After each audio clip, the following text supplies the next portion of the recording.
r/AskReddit. Teachers of Reddit, what is the smartest / most creative way of cheating that you've seen?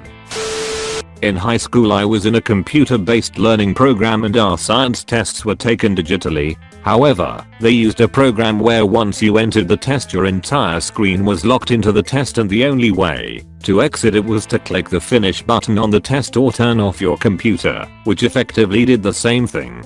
Another feature of the program was that once you were in the test, anything you had in your clipboard, copied text, was not able to be pasted into the answer sections on the test, to prevent the only other way to cheat. However, after creating my own classroom at home, making fake tests, and playing with the program to figure out a way to cheat, I realized that it would allow you to copy things from inside the test and paste them elsewhere in this test. The developers of the program also did not take into account the sign-in screen, where you have to find the test and enter it. Long story short, I could copy my entire page of notes I had taken on the test material, paste it into the section where I would enter my login information, then recopy it, enter the test and paste it again in one of the answer sections, using it to answer every question, and then deleting it before clicking finish. So, not a teacher, but I witnessed probably the biggest cheating related scandal in our high school's history. For context, we had the sweetest old guy as our chemical teacher. He called everyone bud or buddy or ma'am. He always helped. He volunteered to teach driver's ed after school, so kids could learn to drive. He always had a twinkle in his eye, because he genuinely showed love and kindness to everyone. A side effect of this was that he was very trusting. So one day, before finals, he ran to the bathroom during class, while everyone was wrapping up their lab reports. While he was gone, someone ran to his desk, found the finals just sitting there, snapped a pic, and then ran back to their desk. Before he got back, somehow, no one tattled. Probably because 90% of our grade level in that class was on board with it. The pictures got texted around, but a few people were smart enough to Bluetooth into each other, so it couldn't be tracked. Well, after the test, everyone had high scores and apparently someone confessed. This resulted in a huge investigation by the assistant principals, school police officer, and faculty. They traced every text message and busted so many people, all except the ones who transferred via Bluetooth. They had to reissue the test. Man, that was crazy. I felt so bad for the teacher. He was really sad someone had taken advantage of him, and I was too. Such a good dude. Edit. Oh hot damn. Thanks for the gold. Edit 2. To clarify, the school didn't trace the messages. They just had 1v1 interviews with the school cop nearby, so kids would feel pressured to snitch. Apparently a few cracked under the pressure, but a fair number got away with it. Edit 3. Also, the cop was our school cop. Real badge, gun, car. He was just there to protect us against school shooters, bombers. He patrolled for loiterers, ran drug searches, ran security for after school events, and pep rallies, etc. So, no actual police force was present, just this guy. I did this once in a college class. Sort of. The class was real analysis and there was one problem that was absolutely going to be #1 on the final exam. It had been #1 for every final exam this professor had ever written, of which he gave us copies to study from, and it was #1 on the study guide for our final. I couldn't do it. I tried and studied and got help, and whatever I did I could not figure out the finer point of this specific type of proof given in this specific context. So I resorted to memorizing the steps and getting it down to a sequence of blanks I could fill in.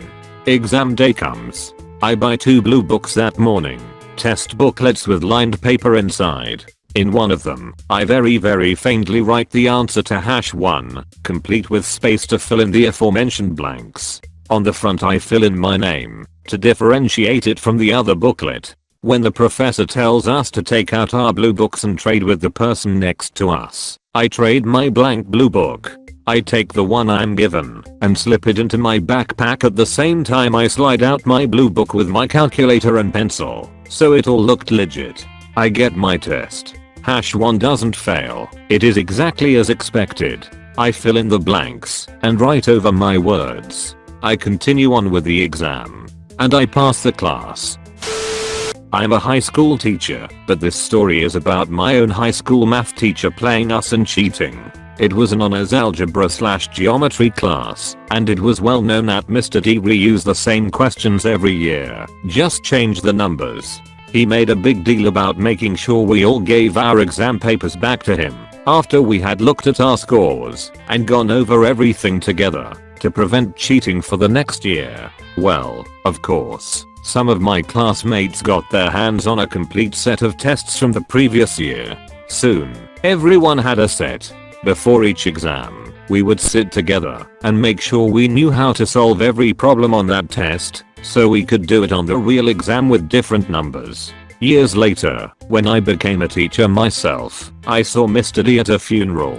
I confessed to him that this is what we used to do. He smirked and said, "Who do you think leaked the test packet to get you to study?"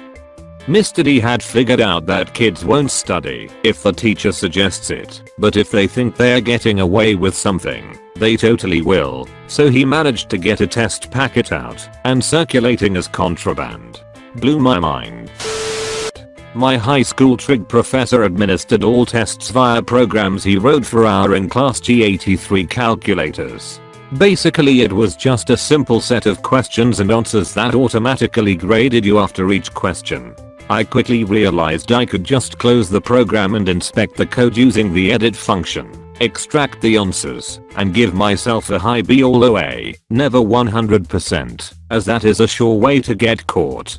He soon realized students were doing this and obfuscated his code to make it much harder to find the answers by simple inspection.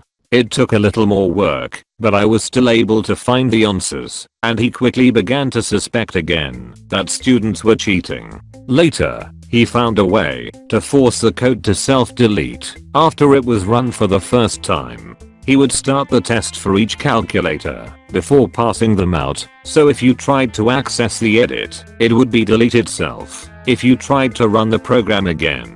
I ended up bringing a set of dead batteries of the same brand that he used, accessing the edit, and replacing the batteries with the dead ones, and telling him the calculator died halfway through my test. I think I learned more about software testing than trig that year. Not a teacher, but definitely accused by one of cheating, though I wasn't. I think it's clever, but mods, remove this if necessary. High school, English class. We were reading 4 books in this 2-month period, and then were to have a test on all 4. We had finished reading the first 3, and we're about to start on the last one, when I got sick. Was about 2 weeks. Came back just in time for the test. Multiple choice test, choices at D. Questions were from each of the books, with each letter answer from one of the 4 books. It was fairly easy to figure out the answers from the book I hadn't read by eliminating the answers from the books I had. Was accused of cheating, but the teacher couldn't prove it. We only read the books in class, and I was gone while reading the last book. She never figured out how I answered the questions correctly about the book I never read. Not a teacher, but here are the methods I used back in the day. I wrote formulas on those pens that had rollout calendars. Almost got caught when I accidentally lost my grip and the calendar rolled back in the pen in such a loud way that my classmates looked at me. I also wrote formulas on my clothes and body, the hem of my shirt and the part of my legs that gets covered by a sock. I put a couple of chapters on the notebook app on the old BlackBerry. I did this by hand, which involved me copying straight from the book to my phone. Put answers in the song lyrics in my iPod.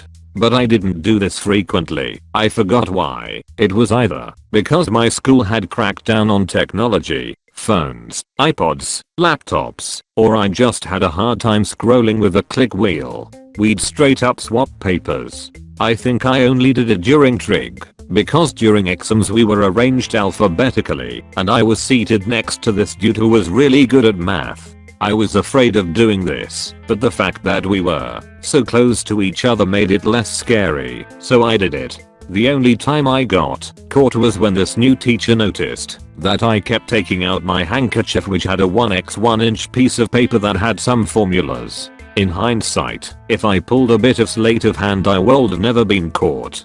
The funny thing is, the year before, I cheated on a test with 2 letter-sized papers. When I was in grad school, I went to a prestigious and large university where a lot of people tried to cheat, and the cheating countermeasures they took were often so elaborate. People would try to tape helpful guides to the back of toilets, or crumple them up and throw them into a trash can so that they could go to the bathroom and get them during the exam. As a result, the bathrooms were inspected and the trash emptied at the start of every exam, and students were accompanied to the bathroom. Hats weren't allowed because students would try writing things on the underside of the brim. You had to watch out for students who had written things on their bodies because they might be shifting in odd ways during the exams. To get a look at them, there were special buildings that were only used for exams, and additional people were there to help proctor. Professors had to submit exams to the school a month in advance, and the school was responsible for securely photocopying and distributing them at the exam. My field, English, wasn't one where cheating was particularly a big problem, but we still had to take all the same precautions of more high-stakes fields. Chemistry is a big one, because it is often a stumbling block for people trying to get into medical school.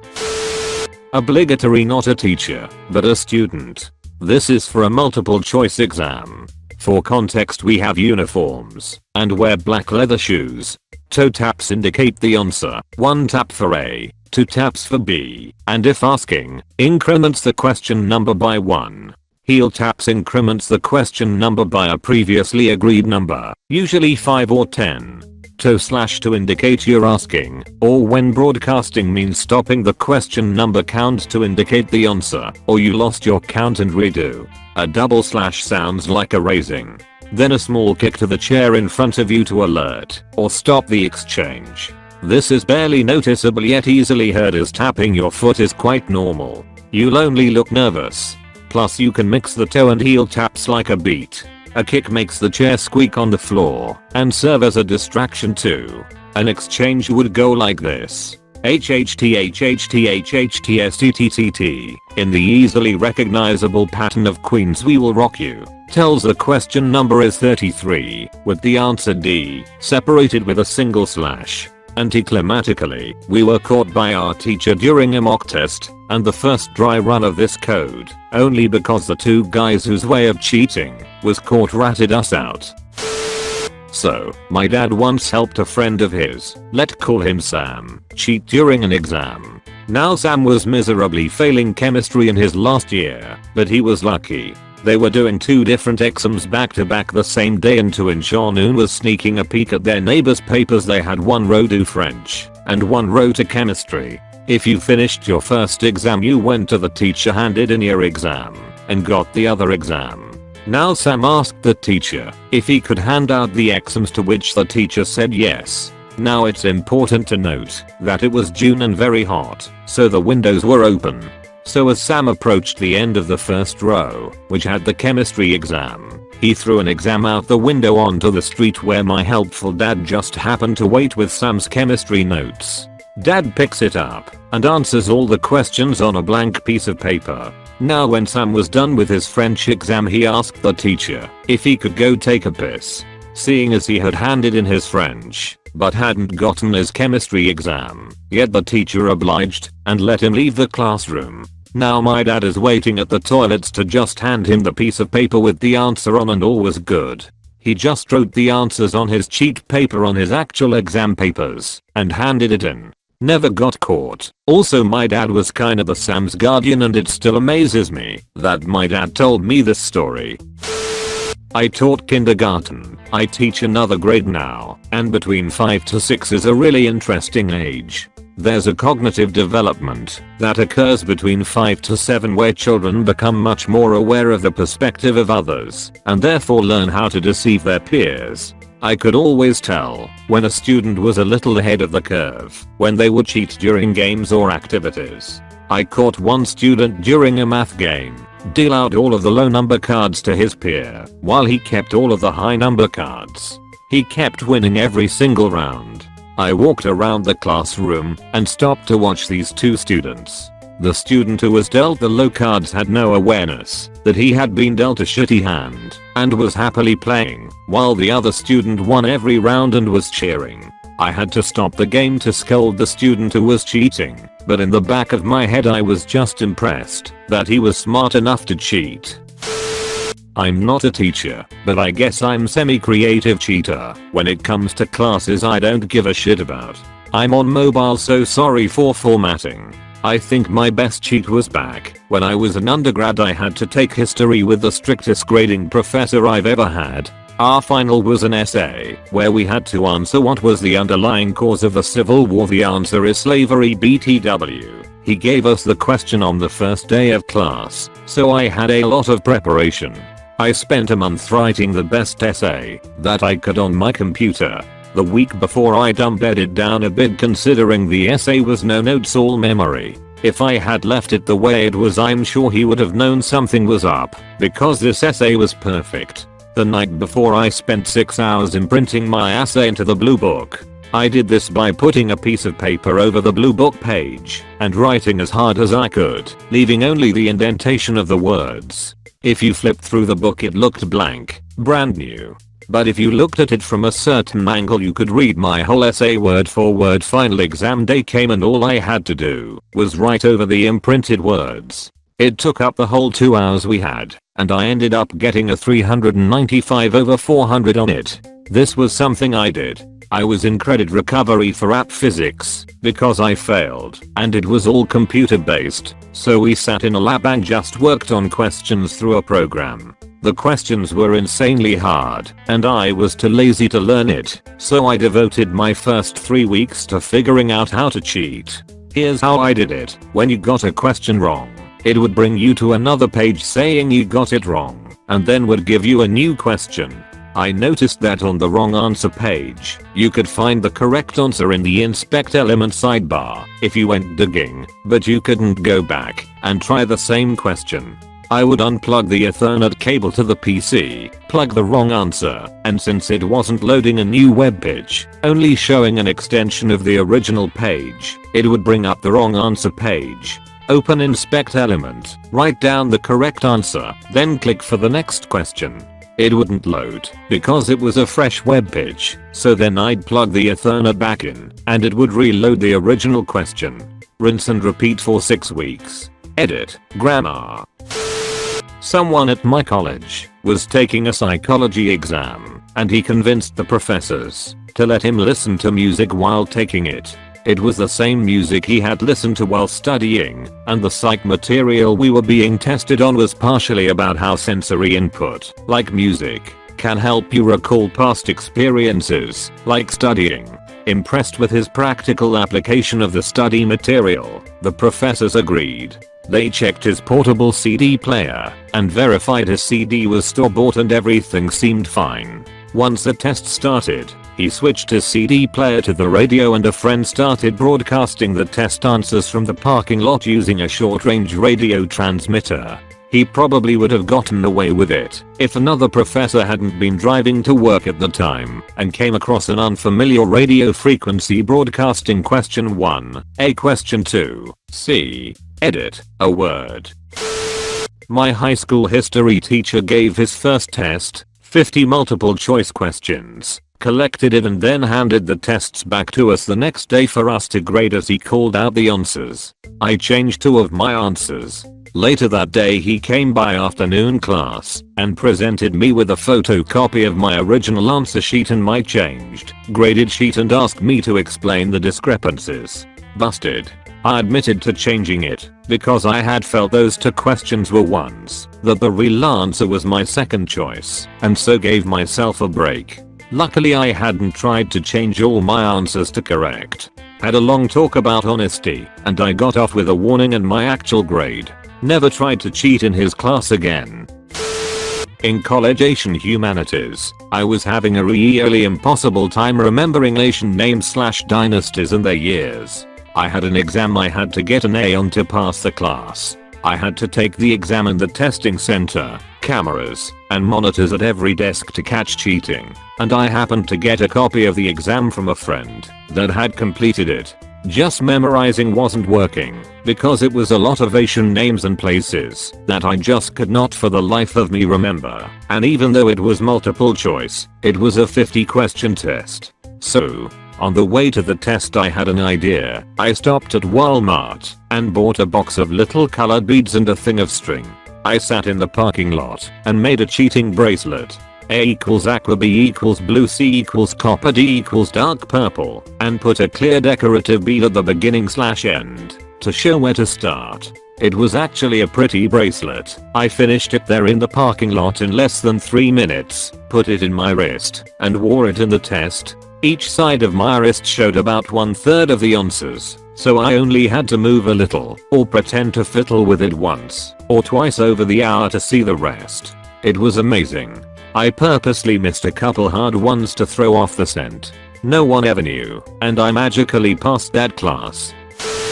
I'm not a teacher, however during my 8th grade year I had dated this guy whose mother taught in our 7th grade English department. We have an online school board with all our classes called Canvas. You can put assignments, messages, notes, tests, and pretty much anything else school related on there. Since there was a test function, most teachers use this, so they didn't have to print out a million copies and hand grade each and every one of them. My boyfriend's mom, I'll call her Ms. N, had a vocab quiz planned for her advanced placement students on Canvas. The advantage with Canvas is it doesn't put your computer on lock, so you can still look at other tabs and such. They did the test and scores came out unusually high. The downside to cheating with Canvas is you always got caught because teachers have the advantage of when grading them, they can see whether you left the tab, when you did, and how many times you did. In the end she ended up finding out that around 80% of her students had cheated on the test.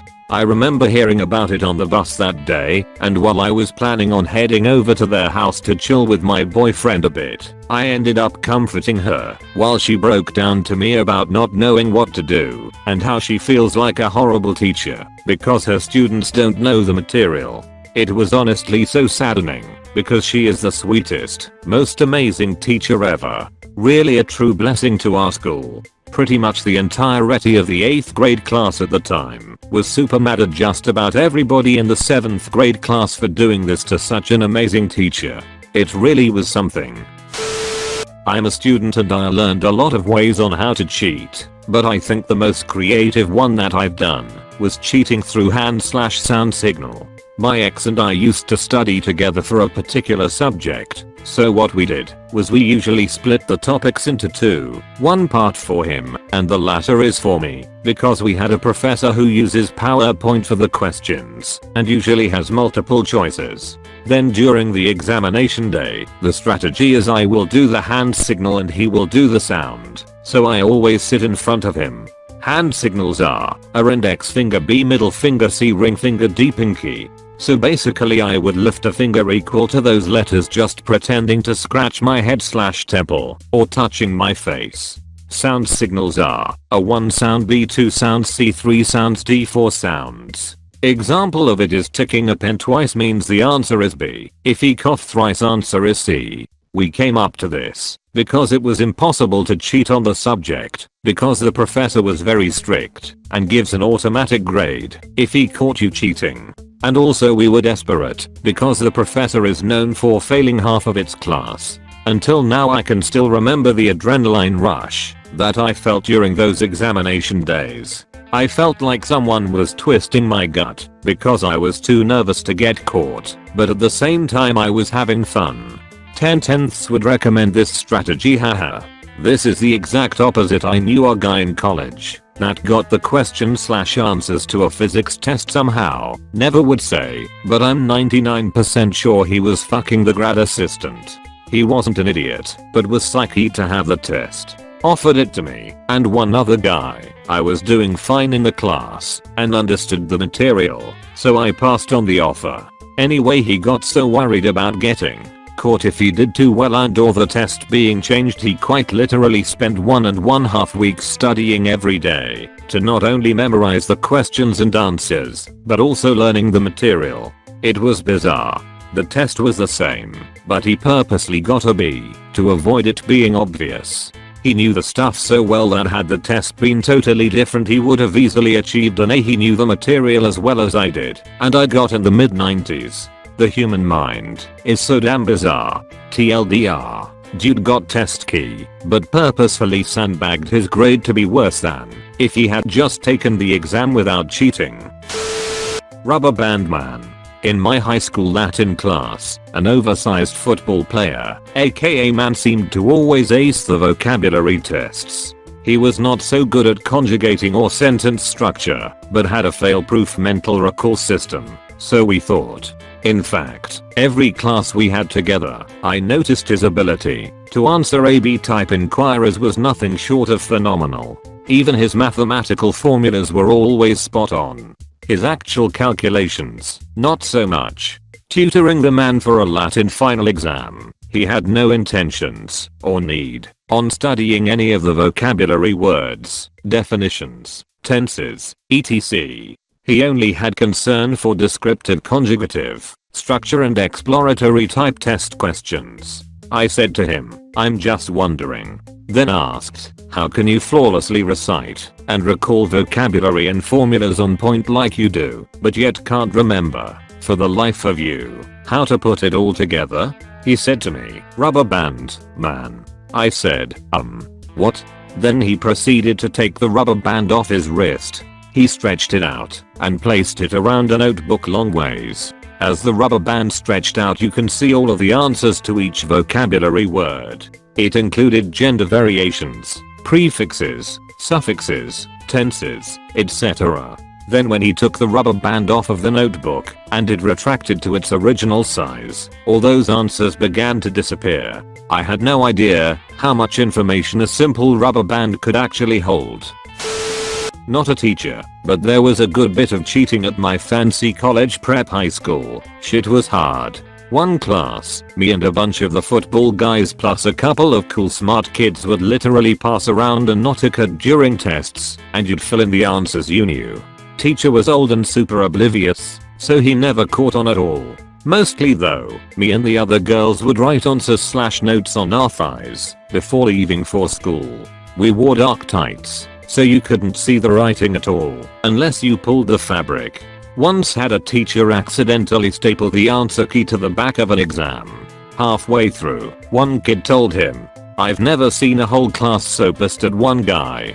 Had a bitch of a test once. It was basically just a giant in-class essay, which would be fine, except it was biology. She gave us the prompt beforehand to study, so I wrote out my entire essay before the test and memorized it word for word, like 5 pages. Got an A. There was also a lot of writing on water bottle labels, writing on the cover of calculators, etc., but most of those methods were outlawed pretty quickly.